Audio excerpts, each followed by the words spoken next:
So yeah, in the big book Alcoholics Anonymous, there's a chapter called "A Vision for You," and it's basically that. You know, it's the big book's vision for me. You know, the hope that life will turn out grand, that we're still going to be alcoholics, but through helping other people and that kind of stuff, that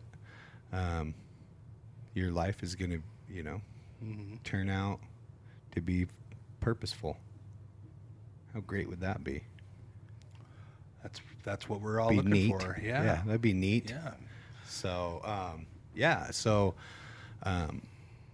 let's see. So I use a vision for me, which is basically an outlined, written down plan for my life.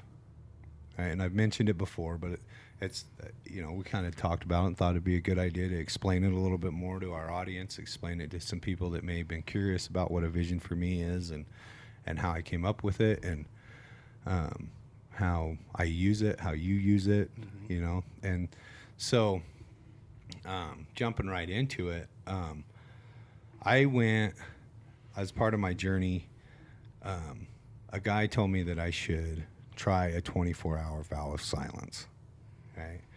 And I thought, fuck, okay, whatever, I'll try it. But I had to take it a step further and try fasting with it. And this was early on. This Isaac had been born, so this was 5 years ago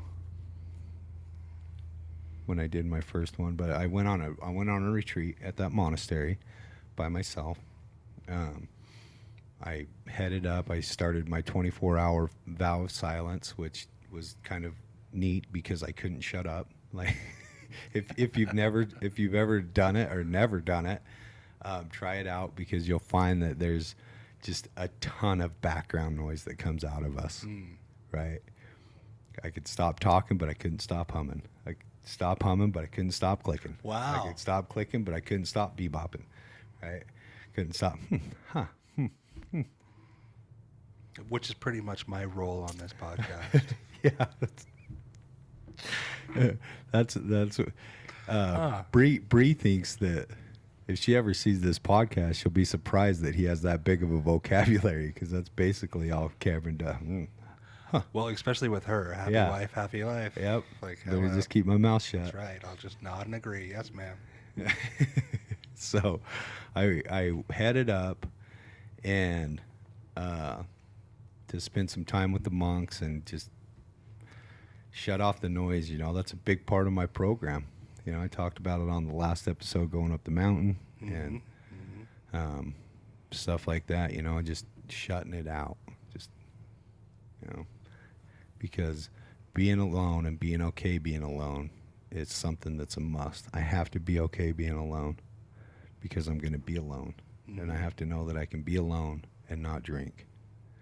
Right? I have to know that I can sit with myself and not pick up. Not be convinced that the void is so big that I have to fill it with what destroys me.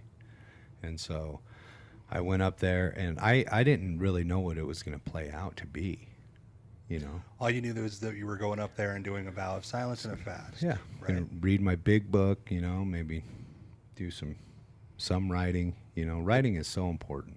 The big book is the book of Alcoholics Anonymous, right? Yeah, the original text, I guess you'd say, for the anonymous groups. A lot of other groups have come out of it, and a lot of programs use the 12 steps because it's just, I mean, it's not the only way to find yourself. It's just a great way to find yourself. Exactly. It's not. Yep. I mean, I'm not saying do it or don't do it. I'm just saying it worked for me. Yeah, it worked for me. Worked well. Yeah. Worked really well. And so as my night progressed, you know, I had a little piece of paper, because there's other people up there and they want to talk, and I had a little piece of paper that said, you know, I'm not trying to be rude. I'm on a vow of silence. And everybody was great. They're like, oh, cool, man, you know, good for you. And I have a feeling that they considered the same thing. Like, man, maybe I should do that. You know, a lot of people do. When I mention it, a lot of people do think, oh, fuck, maybe there's some benefit in that. I'm thinking about it right now.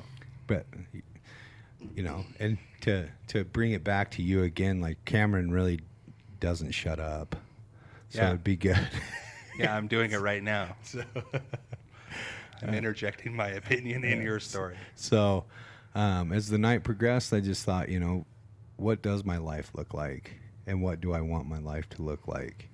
And I started writing out in every area of my life what I wanted my life to look like. And when I wrote it out, man, my life did not look like what was on that piece of paper. Mm-hmm. I wrote it out as a future hope, right? And I on it I put my relationships, my finances, my diet, my mental status, my living environment. When I say relationships, I mean with my friends, Mm-hmm. my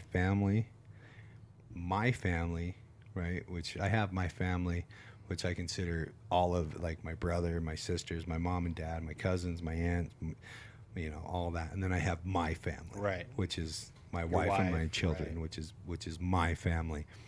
And so I wrote down that, and it flowed out of me, man. When I sat down and decided to go ahead and do that, it flowed out of me in such an amazing way. Yeah. Right. And I wasn't any of those things. And what I did was I went for the next about 6 months and I read it daily, or more days than not. Sure. Right. Sure. For about 6 months. And I'll be damned if everything on that paper didn't come true. That's amazing. And so I use a vision for me as a guide. I can almost always, if I'm feeling discontented, I can almost always go to that vision. And I have a new one written now because I wrote my first one before Zach and Lorraine were born, Mm-hmm. and I added them to it. But there was also a lot of God stuff in my first one. There was, I had already surpassed my financial hopes. Mm-hmm. Through my first one. There was a lot of stuff on there that I've grown past, and I got feeling kind of stagnant and decided it was time to write another one. And so I wrote my new vision for me last August, after I came off of my last walkabout. And I have posts on my YouTube channel from that walkabout. Some short videos from that. But I came off of the mountain and I went and got myself a motel room to just kind of relax and take it in and come off of the vow of silence and come off of the lack of eating and discomfort. And I filled my bathtub up with ice and water, and I took an ice bath, and then I got out of that ice bath and I wrote my vision for me. Now, I'm not saying suggesting everybody do that. I'm a believer in being discomforted enough, being uncomfortable enough to appreciate comfort. Like I never want to be so comfortable that I'm not willing to grow, right? I never want to be so comfortable that I forget where I came from. And I wrote this new vision for me, and I'd like to, I'll read it, but that's what it is. It's a written plan for my life so that I have a direction to go. I have a way to gauge my growth.